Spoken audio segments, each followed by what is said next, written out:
الحمد لله الحمد لله الذي جعل رمضان سيد الشهور.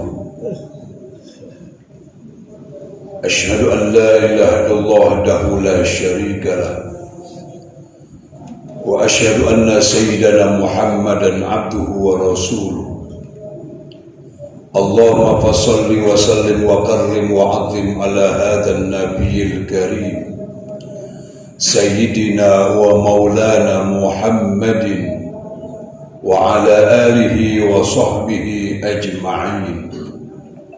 أما بعد فيا عباد الله، أوصيكم وإياي بنفسي بتقوى الله وطاعته لعلكم تفلحون.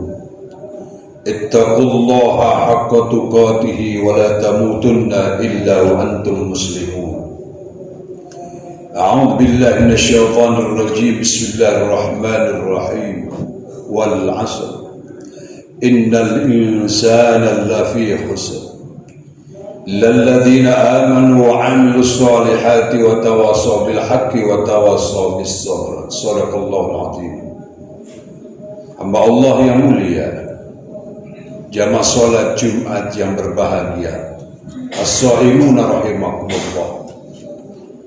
Melalui mimbar ini Al-Fakir berwasiat kepada dirinya, mengajak semua jamaah sekalian untuk selalu meningkatkan takwa kepada Allah Subhanahu wa Ta'ala, berupaya dan berusaha semaksimal mungkin untuk menjalankan berbagai perintah Allah, menjauhkan apa yang menjadi larangannya.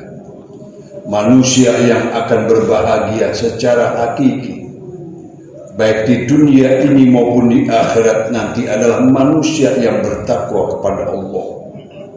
Garansi besar bagi siapa yang bertakwa kepadanya, Allah akan bersama dia di dunia ini maupun di akhirat nanti. A'udzu billahi minasyaitonir rajim. Bismillahirrahmanirrahim. Innallaha ma'alladzina taqaw walladzina hum muhsinun. Sesungguhnya Allah bersama orang yang bertakwa dan orang yang selalu melakukan ihsan. Semoga Allah Subhanahu wa Ta'ala selalu mengampuni segala dosa dan kesalahan kita. Allah panjangkan umur kita dalam taat dan ibadah padanya. Allah berikan taufik, hidayah, kesehatan lahir dan batin. Allah anugerahkan kepada kita semua rezeki yang halal, yang berkah, yang manfaat, sehingga kita mampu untuk selalu menampilkan takwa di hadapan Allah sebaik-baiknya. Hamba Allah yang mulia, as-shaimuna rahimakumullah. Kita sudah masuk pada fase kedua di bulan Ramadan ini. Tentu kita semua umat Nabi Muhammad yang beriman kepada Allah, yang sedang berpuasa, ingin puasa kita adalah puasa yang bermartabat, puasa yang berkualitas, puasa yang bermakna di hadapan Allah. Kita yang sholat tarawih kita ingin adalah sholat tarawih yang berkualitas, bermartabat, dan punya makna di hadapan Allah. Kita tidak ingin sia-sia dari tahun ke tahun. Dari semenjak kita agil balik, kita tidak ingin ibadah kita tidak punya makna di hadapan Allah. Karena Nabi mensinyalir, kam min shaimin laisa lahu min syami illa al-ju' wal atas. Banyak orang yang berpuasa tapi tidak mendapatkan apa-apa kecuali hanya mampu menahan makan, minum, mampu menahan makan dan dahaga saja. Puasanya tidak ada di hadapan Allah maknanya. Seorang wanita dan jariyah datang kepada Rasulullah mengadukan persoalan. Selesai pengaduan dan persoalan itu, kata Rasulullah, makanlah wahai ibu. Kata sang ibu kepada Rasulullah, ya Rasulullah, maaf kami sedang berpuasa. Apa jawaban Rasul? Engkau tidak sedang berpuasa. Kami puasa ya Rasul. Engkau tidak sedang berpuasa. Ternyata wanita ini, seorang ibu, baru saja sebelum berangkat untuk berkomunikasi pada Rasulullah, dia baru saja mencaci maki jariyahnya, baru mencaci maki pembantunya. Puasa semacam ini tidak ada martabat, tidak ada makna di hadapan Allah Subhanahu wa Ta'ala. Bagaimanakah puasa yang bermartabat itu? Puasa yang punya makna di hadapan Allah dan Rasulnya. Man shoma Ramadhana imanan wa ihtisaban ghufira lahu khataaya ghufira lahu min dhanbi. Siapa yang berpuasa di bulan Ramadan, puasa yang bagaimana? Puasa yang imanan, didasari karena iman kepada Allah, betul-betul yakin bahwa puasa itu memang perintah Allah. Sami'na wa ata'na, kami yakini, kami ikuti perintah itu, pasti akan membawa kebahagiaan, kemaslahatan bagi yang menjalankannya. Maka saya yakin itu perintah Allah, maka kami berpuasa. Sesulit apapun, ketika tidak ada udzur syar'i, kami akan tetap berpuasa, memenuhi panggilan ilahiyah. Wahtisaban, yang kedua adalah karena kami meyakini ini perintah Allah, maka kami jalani dengan penuh keikhlasan, karena ganjaran semua berarti Allah Subhanahu wa Ta'ala.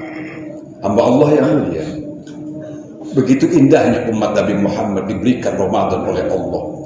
Ramadan itu adalah ihraqud dzunub, pembakaran terhadap dosa-dosa. Dosa-dosa yang kita lakukan, sering lalainya ibadah kita kepada Allah, banyaknya maksiat yang kita lakukan. 11 bulan berjalan, Allah hanya minta kepada kita, bakar dosa-dosamu 11 bulan itu dengan puasa di bulan Ramadan. Tidak seperti Nabi Adam alaihissalatu wassalam, satu kesalahan yang diperbuat, melanggar undang-undang Allah, konon tidak hanya mendekati pohon, bahkan makan buahnya. Mendekati pohon, makan buah adalah pelanggaran terhadap undang-undang Allah, pelanggaran terhadap undang-undang Allah, melahirkan dosa. Maka kemudian Nabi Adam harus keluar dari surga. Begitu keluar dari surga, Nabi Adam tidak menemukan kedamaian, ketentraman jiwa, ingin kembali bersandingan dengan Allah. Diajarkan oleh Allah caranya, kalau engkau ingin kembali kepada aku, bersandingan kembali dengan aku, maka bertobatlah. Tobatlah Nabi Adam, diajarkan oleh Allah, Rabbana dhallamna anfusana wa illam taghfir lana wa tarhamna lanakunanna minal khasirin. Rabbana dhallamna, duhai Tuhan kami telah mendolimi diri kami sendiri. Wa illam taghfir lana, seandainya kau tidak ampuni dosa kami, wa tarhamna, dan tidak kau berikan kasih sayangmu kepada kami, lanakunanna minal khasirin, pasti kami termasuk orang yang rugi. Ini istighfarnya Nabi Adam, ini tobatnya Nabi Adam. Begitu lamanya tobat Nabi Adam. Konon ada yang menyatakan 60 tahun, ada yang menyatakan 100 tahun. Setiap hari Rabbana dhallamna, Rabbana dhallamna. Begitu lamanya Nabi Adam bertobat kepada Allah. Tidak untuk umat Nabi Muhammad, bakar dosa dengan puasa di bulan Ramadan, bakar dosa kita dengan ibadah tarawih di dalamnya. Terlebih Rasulullah Shallallahu Alaihi Wasallam ketika masuk asrul awakhir di bulan Ramadan ini, begitu indah, begitu mulianya kita sebagai umat Nabi Muhammad. Sudah di Ramadankan kita, kemudian kita diberikan hadiah-hadiah istimewa. Tinggal kita mau tidak ambil hadiah itu. Yang pertama, bahwa di dalam bulan Ramadan adalah bulan diturunkannya kitab suci Al-Quran. Yang kedua, di dalam bulan Ramadan itu ada Lailatul Qadar. A'udzubillahi minasyaitonir rajim. Bismillahirrahmanirrahim. Inna anzalnahu fi Lailatul Qadar. Wa ma adraka ma Lailatul Qadar. Lailatul Qadri khairum min alfi syahr. Tanazzalul malaikatu war-ruhu fiha bi'izni rabbihim min kulli amr. Salamun hiya hatta matla'il fajr. Inna anzalnahu fi Lailatul Qadar. Sesungguhnya kami turunkan Al-Quran pada malam Lailatul Qadar. Hamba Allah yang mulia, kata-kata ini menggunakan secara gramatika bahasa dengan menggunakan inna, kami. Allah tidak menunjukkan pada dirinya saya yang menurunkan Al-Quran, Tetapi Allah berkata, kami turunkan Al-Quran. Di sini menyatakan bahwa Allah mengakui campur tangan makhluk dalam proses turunnya kitab suci Al-Quran kepada Nabi Muhammad. Maka Al-Quran itu disebut Al-Kitabul Munazzal ala Muhammadin biwasitati Jibril al-muta'abbad bitilawati. Maka Allah berkata dengan kata-kata Inna anzalnahu fi lailatul qadr. Kemudian Lailatul Qadr itu diartikan dengan 3 makna. Yang pertama, malam penentuan. Al-Qadar itu artinya penentuan. Bahwa ketika kita beribadah pada malam Lailatul Qadar, pada malam itu Allah menentukan proses perjalanan hidup kita ke depan. Bahagiakah? Sengsarakah? Teruskah mendapatkan kenikmatan? Panjangkah usia kita? Ada pada malam Lailatul Qadar itu penentuan perjalanan kehidupan kita untuk yang akan datang. Yang kedua, Qadar diartikan dengan mulia. Malam mulia.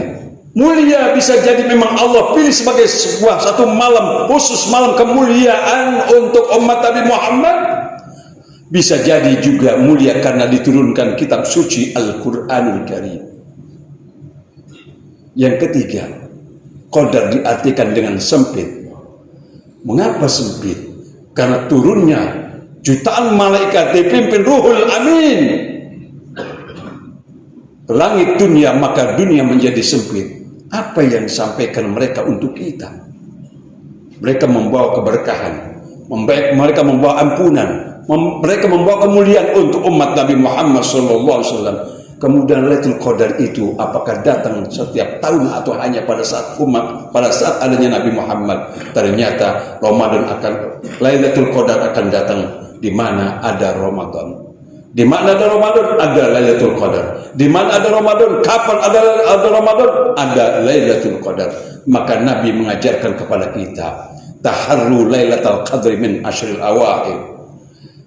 Begitu Nabi sebagai contoh pribadi tauladan yang baik buat kita, yang sudah mendapatkan jaminan ampunan dari Allah. Tapi bagaimana Nabi Muhammad ibadah di asrul awakhir, justru di akhir-akhir bulan Ramadan, Nabi Muhammad SAW memberikan contohnya, taharru Lailatul Qadri min asril awakhir. Capai dan gapai, cari, luangkan waktu untuk mencapai Lailatul Qadar. Bahkan Nabi ketika asrul awakhir 10 hari di akhir Ramadan, ahya al-lail, Nabi justru lebih hebat menghidupkan bulan Ramadan itu dengan ibadah pada Allah. Yang kedua, qadha ahlahu, Nabi tidak ingin sendiri untuk menikmati ibadah di bulan Ramadan. Nabi tidak mau sendiri untuk menikmati indahnya dan nikmatnya beribadah puasa di bulan Ramadan, terlebih dari akhir. Wa qadha ahlahu, Nabi justru mengajak anaknya, mengajak keluarganya untuk sama-sama bangun qiyamul lail, mujahadah, taqarrub kepada Allah, iktikaf, membaca Quran.